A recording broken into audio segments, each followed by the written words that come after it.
حضرت عائشہ رضی اللہ تعالیٰ عنہ ام المومنین ہماری اما جان فرمایا کرتی تھیں، ہائے ہائے مصر کی عورتوں نے یوسف علیہ السلام کو دیکھا تو اپنی انگلیوں کو کاٹا، اگر میرے حبیب کو دیکھ لیتی تو اپنے سینوں میں چھریاں مار لیتی۔ ایسے تھے اور اللہ کے ہاں کیا مقام، اس کا تو خیر کیا ہی کہیے۔ آپ صلی اللہ علیہ وسلم نے معراج میں اللہ رب العزت سے پوچھا، یا اللہ آپ نے ابراہیم کو اپنا خلیل بنایا اور آپ نے موسیٰ کو اپنا کلیم بنایا اور آپ نے داؤد کے ہاتھ میں لوہے کو نرم فرمایا اور آپ نے عیسیٰ کو روح اللہ بنایا، یا اللہ آپ نے مجھے کیا عطا فرمایا؟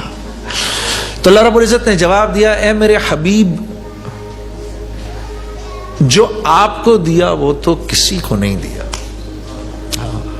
قیامت تک اب جب میرا نام آئے گا میرے نام کے ساتھ آپ کا نام آئے گا، لا الہ الا اللہ محمد الرسول اللہ۔ جب پتہ ہے آپ کو، کبھی اللہ رب العزت نے قرآن میں رسول اللہ کو یا محمد کہہ کر نہیں پکارا، دوسرے انبیاء کے نام مبارک لیے اللہ نے، یا اسماعیل، یا شعیب، یا یحییٰ، یا زکریا، یا موسیٰ، یا عیسیٰ، لیکن ایک مرتبہ بھی رسول اللہ صلی اللہ علیہ وسلم کو یا محمد کہہ کر نہیں پکارا، القاب سے پکارا، کبھی یا ایھا المدثر کہہ کے پکارا، تو کبھی یا ایھا المزمل کہہ کر پکارا، تو کبھی آپ کی جان کی قسم بھی کھائی، بتاؤ لعمرک اے میرے نبی آپ کی جان کی قسم، ہاں کبھی یا ایھا النبی کہہ کر پکارا، کبھی یا ایھا الرسول کہہ کر پکارا۔ آپ کو پتہ ہے میرے بھائی اور میری بہنوں، ایک سورت کے شروع کے اندر اللہ رب العزت نے جتنے صحابہ کرام تھے، اور صحابہ کرام تو کیا جان دینے والے تھے آپ صلی اللہ علیہ وسلم پر، کیسے آپ کے جان نثار تھے، سورہ حجرات کے شروع میں اللہ نے صحابہ کو سکھایا کہ میرے نبی سے بات کرنے کا کیا طریقہ ہے۔ آواز نیچے اونچی نہیں کرنا، یہ جتنا کیا ہے سب کینسل کر دوں گا۔ ہاں ایک صحابی مسجد میں آتے تھے، انہوں نے مسجد میں آنا چھوڑ دیا، گھر میں بیٹھ کر خوب رویا کرتے تھے، رونا شروع کر دیا انہوں نے جب یہ آیتیں اتری، یا ایھا الذین آمنوا لا ترفعوا اصواتکم فوق صوت النبی، وہ گھر بیٹھ گئے۔ پھر آپ صلی اللہ علیہ وسلم نے کہا بھائی فلاں بن فلاں کدھر ہے؟ کہا یا رسول اللہ وہ گھر بیٹھ گئے، بلاؤ اس کو آئے۔ تو بھائی تو گھر کیوں بیٹھ گیا، تو آتا کیوں نہیں؟ کہا یا رسول اللہ جب صحیح آیتیں اتری ہیں میری تو آواز اونچی ہے، ڈر کے مارے اب میں مسجد بھی نہیں آتا۔ تو پھر آپ نے ان کو سمجھایا نہیں تو اس زمرے میں نہیں آتا، تو اس میں نہیں آتا۔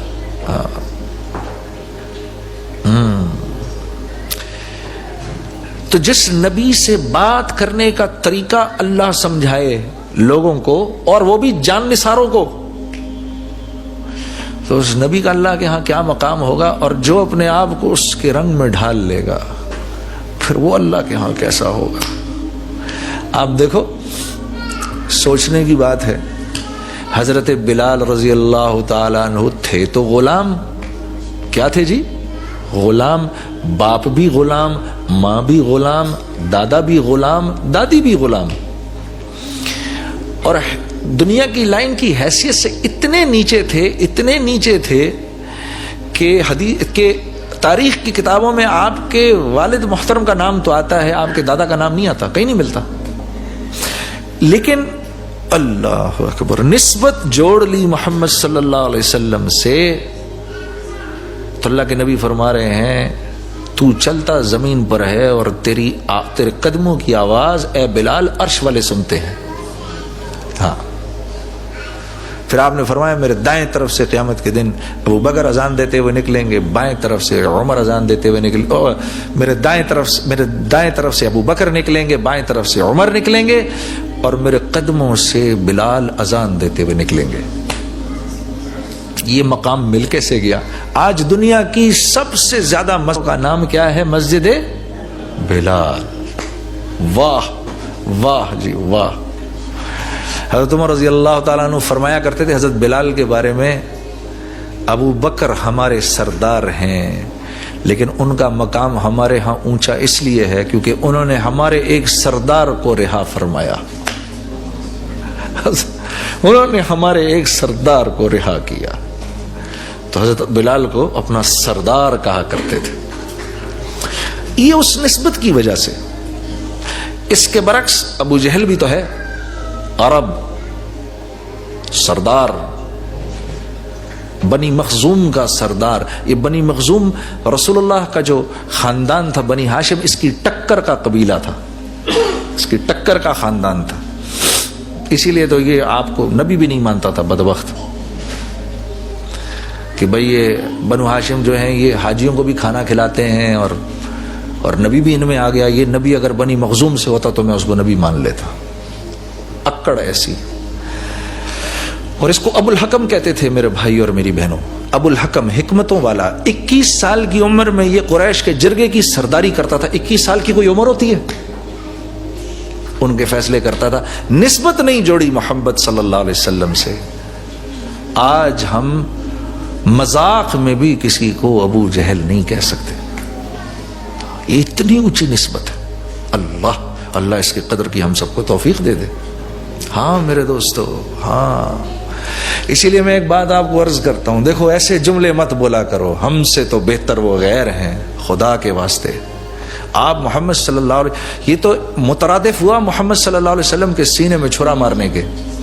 یہ جس مسلمان کے بارے میں آپ کہہ رہے ہیں نا کہ بھئی ہم سے تو اچھے وہ ہیں، اس کے دل میں کم از کم کلمہ تو ہے، اس کے دل میں محمد صلی اللہ علیہ وسلم کا نام تو ہے. آپ کاغذ پہ گرا ہوا پرچہ، اس پہ کلمہ لکھا ہو، یہاں نیچے پڑا ہوا دیکھیں، آپ ایک دم اٹھا لیں گے اس کو صاف کر کے پوچھ کے، یا جیب میں رکھ لیں گے، اوپر کہیں رکھ دیں گے کہ بھئی اس پرچے پہ لکھے ہوئے کلمے کی تو اتنی عزت. اور یہ جو کلمہ جس مسلمان کے دل میں ہے اس کے بارے میں ہماری یہ رائے بنے؟ نہیں. یہ محمد صلی اللہ علیہ وسلم سے وفا نبھانا نہیں ہے. یہ تو آپ صلی اللہ علیہ وسلم کی دل میں نعوذ باللہ قدر و منزلت کا کم ہو جانا ہے. اس کے دل میں اللہ کے نبی کا نام ہے، وہ کلمہ ہے جو آپ صلی اللہ علیہ وسلم لے کر آئے. آپ کو پتہ ہے 7 سلام بھیجے ہمارے نبی نے ہم پر. آپ حضرت ابو ہریرہ کی روایت ہے، آپ نے یا غالباً حضرت عبداللہ بن مسعود کی روایت ہے، مولوی صاحب بتائیں گے میرے سے غلطی ہو رہی ہے.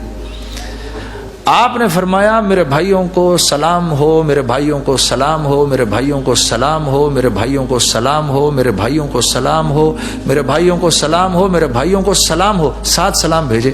صحابہ خوش ہو گئے، یا رسول اللہ ہم آپ کے بھائی ہیں؟ آپ نے فرمایا نہیں، تم میرے بھائی نہیں، تم تو میرے صحابہ ہو.